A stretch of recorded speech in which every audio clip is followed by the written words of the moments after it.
Swag.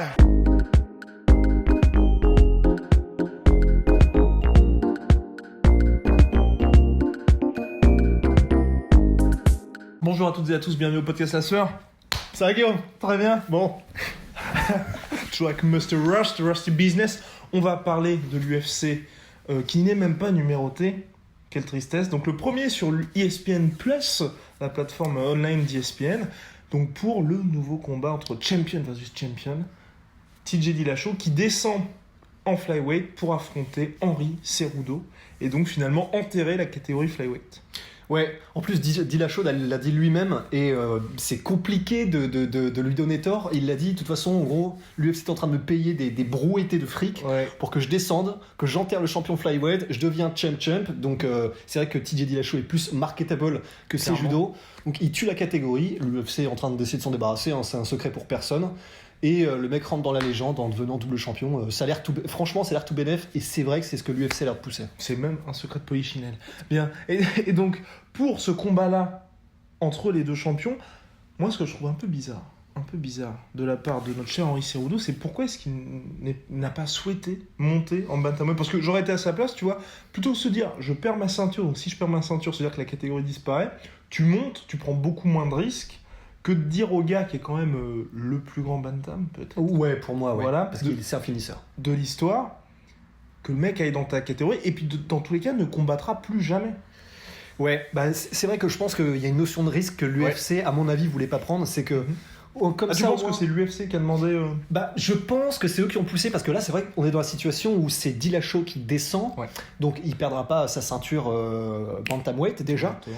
En plus, à mon avis, là, on joue vraiment avec des bouts de quignon de pain, mais je pense que le fait que ce soit Dillashaw qui descende, il y a un côté, c'est Dillashaw le conquérant, qui passe peut-être au mieux, je pense, au niveau pub après. Et puis, et à mon avis, il y a aussi un troisième élément. On était à 3. Bon, un autre élément, en fait, qui joue. Putain. C'est que. Putain, les mathématiques. À 3, les mecs galèrent. Oh là là, en plus, non, je l'ai. Et donc, du coup, il y a aussi le fait que TJ Dillashaw a toujours voulu descendre en flyweight, ne serait-ce que pour se tester. Et on voit les premiers. Je sais pas si t'as vu la photo là qui est parue. Franchement, il est shredded de chez Shredded. Je crois que j'ai pas vu beaucoup de combattants qui ont genre aussi peu de body fat. Même Dom. C'est qui Dom? Dom, Polydomso. Dom. Dom. Homme, H-O-M-E, Homo Anthropos. Ouais. Ben ouais, non, mais moi non plus. Hein. Franchement, tu sais, faut aller. Faut aller au genre Schwarzy ou des mecs en ce moment au bodybuilding. Quelle heure il est quoi, 19h? Ah ouais, non, il est trop tôt pour être comme ça.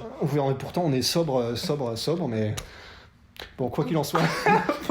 Sans transition, donc le combat Champ versus Champ, 18 janvier prochain, Barclays Center à Brooklyn.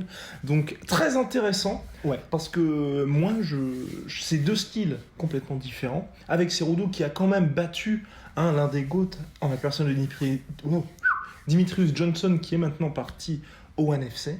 Et puis pour moi, il y a eu pas mal de polémiques après ce combat. Pour moi, c'était une victoire, pas nette, mais il méritait la victoire parce qu'il y a eu les takedowns, il y a eu le contrôle, et puis globalement, c'est vrai qu'on a plus eu l'impression que c'était lui qui dictait le combat que l'inverse. Un petit peu, et puis... Mais par contre, ça s'est vraiment joué un poil de cul. Un poil de cul, on peut le dire, et c'est vrai, c'était vraiment très... Alors c'est vrai, je suis d'accord avec toi, je la donnais aussi à Cejudo, mais... le seul truc qui m'a un peu frustré parce que je l'ai revu en plus il y a pas longtemps ce combat-là, c'est que disponible sur YouTube gratuitement. Oui, parce que du coup ils ont fait un truc comme le combat arrive. C'est que alors certes, je suis d'accord que je donnais aussi Cejudo gagnant, mais vraiment une petite marge. En revanche, je le donnais gagnant parce qu'il a plus utilisé son physique à son avantage et dans les phases au sol, il maintenait DJ au sol sans faire de dommages. Exactement. Donc en fait, il a certes dicté le combat, donc c'est lui il utilisait plus vraiment sa force physique en clinch pour faire ses inside trips, amener au sol, une fois au sol pour le maintenir. Debout, il y avait vraiment une classe d'écart au niveau striking, mais DJ n'était pas capable de blesser Cejudo. Et du coup, c'est vrai qu'il y a vraiment une impression de... il y a vraiment, c'est le matador ultra technicien en la personne de Demetrius Johnson, mais qui, comme il ne peut pas vraiment blesser ni repousser les assauts, et ben il y a vraiment un côté, c'est Cejudo qui dicte un peu dans la cage le combat. Une fois que c'est au sol, le mec, en plus c'est un champion de lutte, donc il est capable de maintenir. C'était pas juste du lay-on près, parce que c'est ça aussi pour moi qui était impressionnant, c'est que comme Demetrius Johnson a ce côté champion et combattant global, t'avais ce côté aussi, il est en train de prendre le dessus sur Demetrius Johnson en lutte. Et ça, pour beaucoup, parce que ça laisse le premier combat, il y avait eu certes ce takedown, et puis Demetrius Johnson, il avait dit, ok, allez viens, on se remet debout, et puis ça, je vais te doser. Donc ça, t'avais aussi ce côté en mode... C'est vrai. C'est ce qu'il a réussi à faire. Après, c'est vrai que, quand même, pour Demetrius Johnson, en lutte, il n'y avait pas photo. Mais en revanche, il y a pas mal de mises au sol où il s'est tout de suite, soit il a retourné la situation, soit tout à fait. Parce que techniquement, c'est vraiment un des meilleurs du monde. Et pour faire la transition justement avec TJ Dillashaw, je pense vraiment que ils ont un peu le même genre de mouvement, que ce soit Demetrius Johnson ou TJ, des mouvements latéraux très vifs avec des changements de garde vraiment imperceptibles, extrêmement techniques, extrêmement fluides et rapides, des combinaisons pied-point vraiment d'une qualité exceptionnelle, que ce soit au niveau de la rapidité, de la précision, de la technique, qui sont vraiment très crisp, etc. Et je pense que TJ sera grosso modo la même version au niveau des déplacements et de ce qu'il offre en termes de mouvement que Demetrius Johnson, mais avec la puissance en plus. Tout à fait. Et c'est pour ça qu'on fera nos pronos tout à l'heure, mais personnellement, je suis assez confiant en TJ Dillashaw parce que je pense qu'il va... Quand j'ai revu le combat, tu vois, entre Cerudo et Demetrius Johnson, franchement, il y a des trucs qui passent au niveau striking pour Demetrius Johnson, des middle kicks, des low kicks, des combinaisons en points où après il s'échappe directement. Et on voyait qu'il n'était pas non plus au top parce qu'il s'est blessé, il s'est fait les croisés, plus il s'est blessé au pied lors de ce combat. Et c'est vrai qu'il était beaucoup moins mobile que d'habitude, il avait moins ce côté aussi... Le mec qui t'impose un rythme d'enfer. Il était plus saisissable. Exactement. Alors qu'un DJ Dillashaw, si le mec commence à te clipper, t'es sûr qu'il va jamais s'arrêter, sauf si Dean qui arrive, qui lui dit mec dégage parce que t'es en train de le tuer. C'est comme ce qui s'est passé avec Cody Garbrandt 2. Et c'est ça. En fait, pour moi, ce sera ça la différence, c'est que certes, le gros avantage, et vraiment pour moi, le domaine dans lequel Cerudo a toutes ses chances, c'est donc le clinch. Le clinch et les mises au sol. Clairement. Parce que son inside trip en 50-50 de l'enfer là, qu'il a mis à tous ses combats, quand t'es en clinch, ça c'est la grosse menace. Parce qu'en plus, quand t'es au sol, je pense que paradoxalement, TJ Dillashaw est plus gros, mais il aura plus de mal à se sortir des phases au sol parce qu'il sera plus facilement contrôlable, paradoxalement, que Demetrius Johnson, qui est vraiment une anguille. Il est extrêmement technique et très très vif, et Dillashaw, je pense, sera un peu plus facile à maîtriser. Mais voilà, du coup, je pense que cet aspect puissance que Dillashaw va amener en plus, avec grosso modo le même niveau de technicité en striking, je pense va vraiment mettre dans le mal Cerudo. Et en plus, il est très difficile à mettre au sol, TJ Dillashaw. Et c'est ça aussi. Défense de takedown, je crois, de 85-86%, un truc comme ça. Les mouvements font qu'il est hyper difficilement attrapable. Ça va être, je pense, tendu pour Cerudo, vraiment. Moi aussi, je le vois tendu, d'autant plus que tout ce que Ali Abdelaziz est en train de dire sur... Enfin, je fais cette voix-là parce que c'est Conor McGregor qui le dit. C'était pas mal fait, utilise, en fait, qui est le manager de notre cher Henry Cerudo, dit oui, il va pas faire le poids, ceci, cela, alors que, ladies and gentlemen, notre cher TJ Dillashaw, et c'est pour ça que moi, en fait, j'ai aucun problème avec ça, c'est que le gars est hyper sérieux dans finalement son cutting, enfin dans son cutting ou dans le sens de sa période de sèche, puisque là il n'est plus qu'à, donc on est à une semaine et demie du combat, il est plus qu'à 9 ou 13 pounds de faire le poids. À 2 semaines du combat, c'est rien. Voilà, à 2 semaines, je suis quasiment persuadé que Cerudo a plus de poids à perdre aujourd'hui. Oui, complètement. Je suis prêt à faire cet argument aussi. En plus, Cerudo, tu me dis si je me trompe, je crois qu'il a déjà raté une pesée. C'est pour ça qu'il était déjà passé à la catégorie supérieure. Il est revenu parce qu'il a fait les ajustements. TJ Dillashaw, c'est le mec le plus pro, c'est un des mecs les plus pros du roster de l'UFC, donc je pense qu'on peut vraiment lui faire confiance pour qu'il soit au poids et qu'il soit performant en étant au poids. Parce que c'est pas un hasard s'il poste des photos de lui en sèche à 2 semaines du combat. Ça veut dire qu'ils ont fait ça sur la longue durée, qu'ils l'ont fait bien. Ils se sont pas dit on va gérer ça correctement, mais on va commencer à 1 semaine du combat en essayant de s'entraîner. Non, il a fait ça vraiment de façon décroissante et intelligente visiblement. Et puis ça envoie des messages, tu vois. Ça évite de dire complètement. Mec, je suis en train de galérer, non. Il est prêt, quoi. Et il est prêt. Donc Cerudo, quand même, le champion, quand même, ne pas lui manquer de respect. C'est vrai qu'il y a sa lutte. Il y a sa lutte pour moi. Il y a eu des progrès, mine de rien. Complètement. Notamment dans son changement de garde. Qui est beaucoup plus karate style. Alors, Lyoto. Et avec un certain succès, notamment contre Dimitri Johnson 2 et puis précédemment contre Wilson Reis. Absolument. C'est vrai que c'est assez rare et c'est assez étonnant. Ça fait partie des rares combattants vraiment à ce niveau-là, parce qu'il est champion, bordel, qui, comme ça, en cours de carrière, a changé radicalement de manière de se tenir pendant un combat pour régler les difficultés qu'il avait. C'est vrai que maintenant, donc avant, il était vraiment la stance la plus classique du monde. Quand tu fais des MMA, c'est genre comme ça, et puis t'arrives, vraiment les deux pieds. Surtout lui, cubique comme il est. Ouais, vraiment le cube. Et il est passé à une distance et une manière de se tenir de karaté. Vraiment, on a l'impression de voir Machida ou de voir Stephen Thompson. Et effectivement, ça a un certain succès. Ce que ça permet de faire déjà, c'est que de toute façon, comme il n'a pas vraiment à se soucier des mises au sol, et du coup, il n'est pas obligé de se tenir vraiment près du sol pour éviter une tentative ou que ce soit. Il sait qu'il a la réactivité et la technique pour faire face à n'importe quelle tentative. Exactement. Puis c'est rare les gars qui vont se dire. Ouais, genre shooter. Mais je pense que TJ Dillashaw peut surprendre. Hot take. J'ai regardé là il y a quelques minutes son combat contre John Lineker. Ok, John Lineker n'est pas Cerudo, mais il est quand même très bon. Les mises au sol de TJ, c'est laser, c'est genre téléportation sans Goku. Tu peux rien faire. Là, c'est ça, une de ses masterpieces. Après, moi aussi, je suis d'accord. Après, c'est vrai que d'aucuns pourraient dire, et ils auraient raison, que c'est facile de briller contre John Lineker. Le mec, il a juste son putain de parpaing. Mais dans quand la main. même, il est quand même solide. Mais il est solide. Il est infinissable déjà. Ouais, parce qu'il a une tête comme une valise, c'est clair. Mais voilà, c'était absolument sublime. Les mises au sol ont prouvé que de toute façon, il est ultra complet. TJ Dillashaw, il peut vraiment. C'est le genre à tenter en plus la mise au sol. Ah mais complètement. C'est tellement un compétiteur cet enfoiré. Vraiment, c'est un compétiteur dans l'âme. Mais c'est vrai que voilà, pour revenir à Cerudo, il a changé sa tenue en combat avec un certain succès. Alors après. Je me suis fait la réflexion dans son combat contre Demetrius Johnson. Il a une stance de karaté, mais il n'a pas la réactivité, il n'est pas évasif comme les gens qui l'ont normalement. Exactement. C'est-à-dire que Machida et Stephen Thompson, la raison pour laquelle ils ont cette stance, c'est qu'ils sont extrêmement mobiles et dès que la personne arrive, en gros, ils sont déjà plus là. Mais c'est pas trop le cas de Cerudo. C'est-à-dire qu'il fait ça, j'imagine, parce qu'il se sent un peu plus à l'aise en striking et il sait que comme ça, il est un peu plus à l'aise, il peut voir venir et qu'il n'a pas à se soucier des takedowns, certes.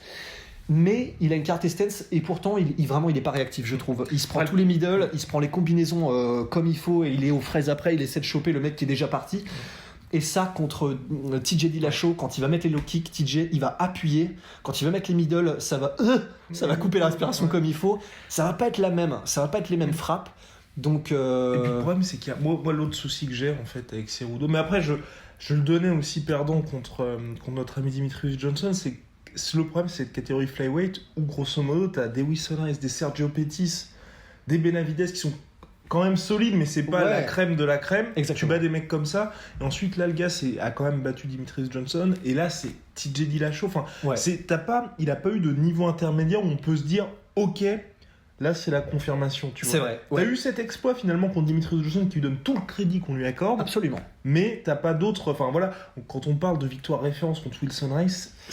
C'est un peu juste. Ouais, c'est un peu juste et je suis d'accord. Et alors vraiment, du coup, loin de nous l'idée de faire des excuses, mais c'est vrai qu'il y a le fait que c'était donc une décision partagée. Il a gagné. Je suis d'accord avec la décision, mais c'était pas genre une walk in the park. Tu vois, c'était pas easy et le mec est sur l'autoroute. Il a galéré contre un DJ qui n'était pas un DJ au top de sa forme et vraiment pas au top de sa forme. On aurait même voir une trilogie.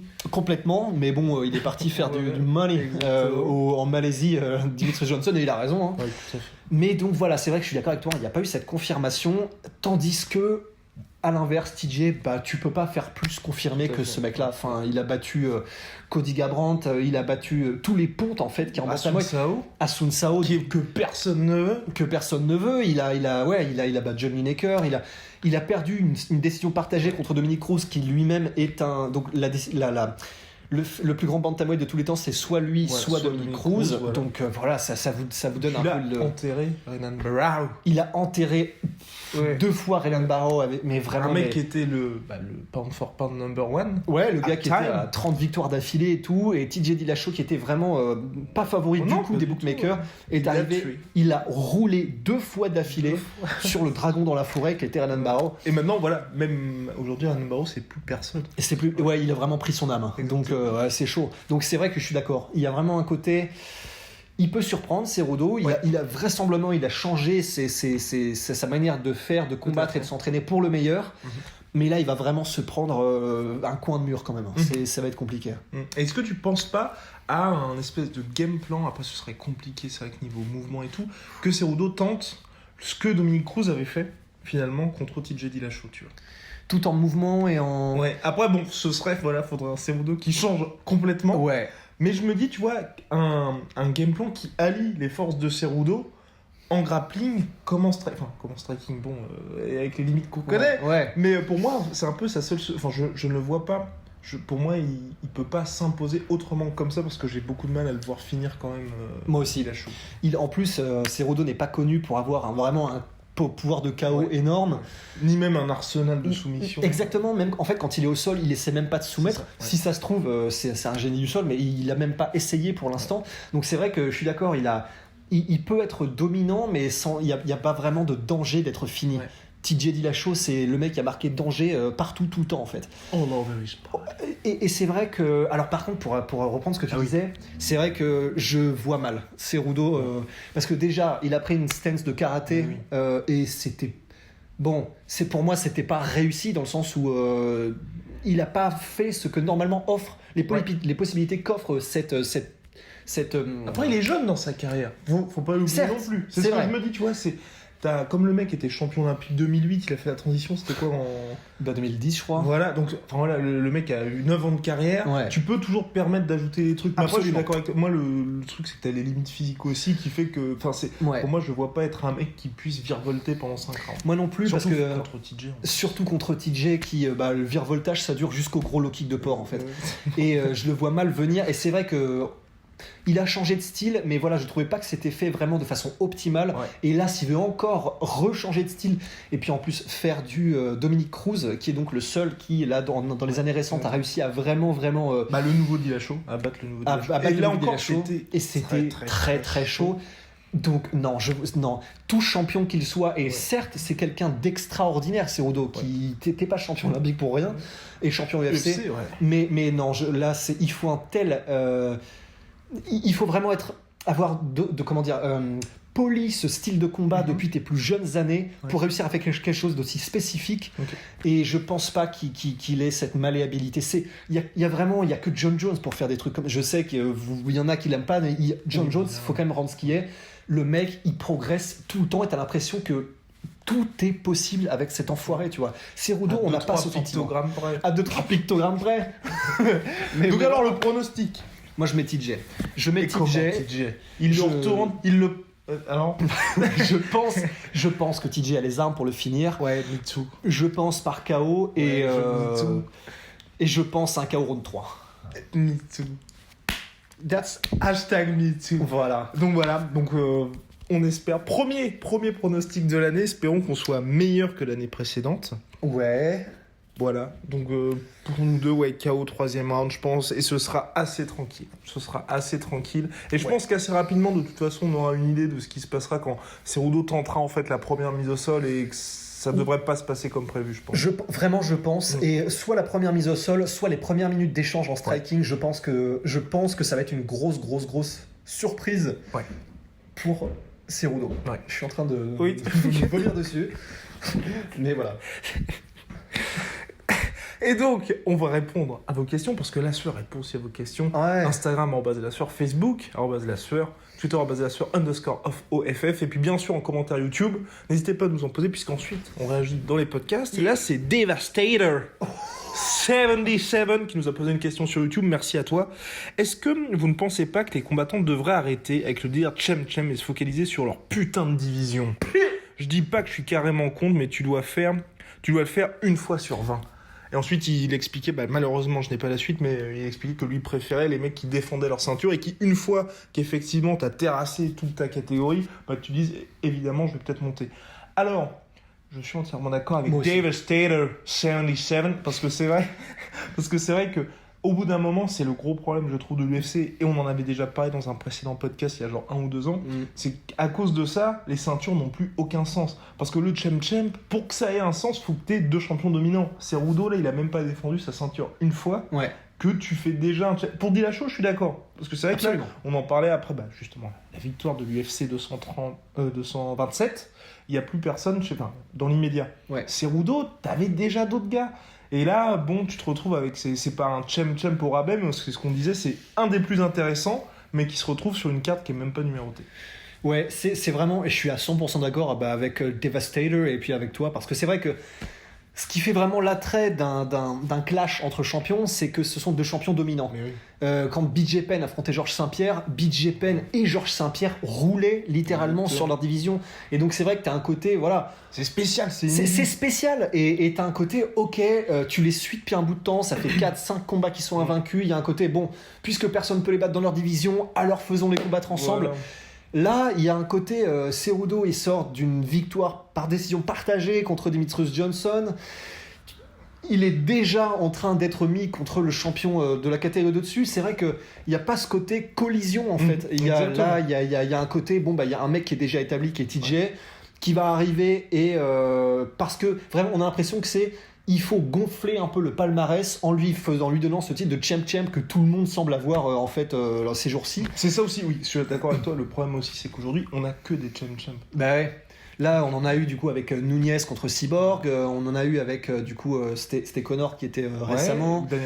Daniel Cormier. Ouais, vraiment, là, dans les dernières années, on a un truc exponentiel en termes de... Il y avait Johanna Jedrzejczyk qui avait fait y avoir ça. Et le problème, c'est qu'à chaque fois, on a beau de sortir le premier dans l'histoire à faire ci, à faire ça, quand ça arrive tous les 3-4 mois, bah ouais, ça perd un petit peu de son... Complètement, ça perd de prestige. De prestige, ça perd de poids. Et c'est vrai que, voilà, sans se lancer dans la dissertation, mais c'est vrai que effectivement, je suis aussi d'accord, c'est ça qui fait que, en termes de star power, et forcément, ça s'est nivelé vers le bas parce que, voilà, tu laisses même pas la chance à... Certes, ils veulent peut-être se débarrasser de la catégorie flyweight, mais tu lui laisses même pas la chance de se prouver en tant que champion que t'es déjà en train de lui mettre des avalanches sur la tronche.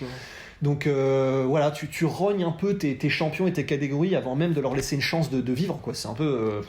c'est dur. Surtout que là, c'est dur.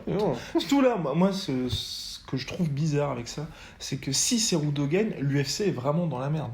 Ouais. Parce que c'est le genre de combat, c'est pour ça que moi je me posais la question de naturellement, j'aurais été à leur place, j'aurais fait en haut, parce que comme ça, certes, il tuait Cerudo, il avait toujours sa ceinture flyweight, mais il pouvait dire, le mec a pas de niveau, vous voyez bien, là, Cerudo gagne. Je les vois mal faire une revanche en bantam parce que, niveau crédibilité, ce serait quand même bizarre. Ouais.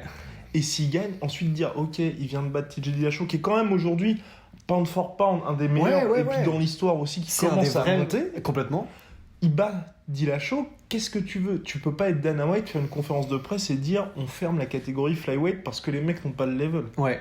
Je pense que c'est dire à quel point, et vraiment j'en suis persuadé, c'est dire à quel point l'UFC, je pense, ne donne aucune chance à Cerudo. Les mecs sont persuadés qu'il va se faire poncer le pif, tu vois. Mais je suis d'accord, s'il gagne, en fait, je pense que s'il gagne, ils n'auront pas le choix, ils refont la revanche immédiate en flyweight ou une connerie comme ça qui n'aura aucun sens, mais jusqu'à temps que Cerudo perde, tu vois. On en fait 5, on s'en branle. Donc, effectivement, il faut juste pas qu'il gagne, et je pense que personne ne le voit gagner, et l'UFC a fait ce combat pour ça, quoi. Dur. Ouais. Dur, en tout cas, on est tout cœur avec toi. Henri. Henri, on est avec toi. Bien, merci. Putain, ça fait 3 fois qu'on se serre la main dans ce podcast là. À la prochaine. À la prochaine. Soit.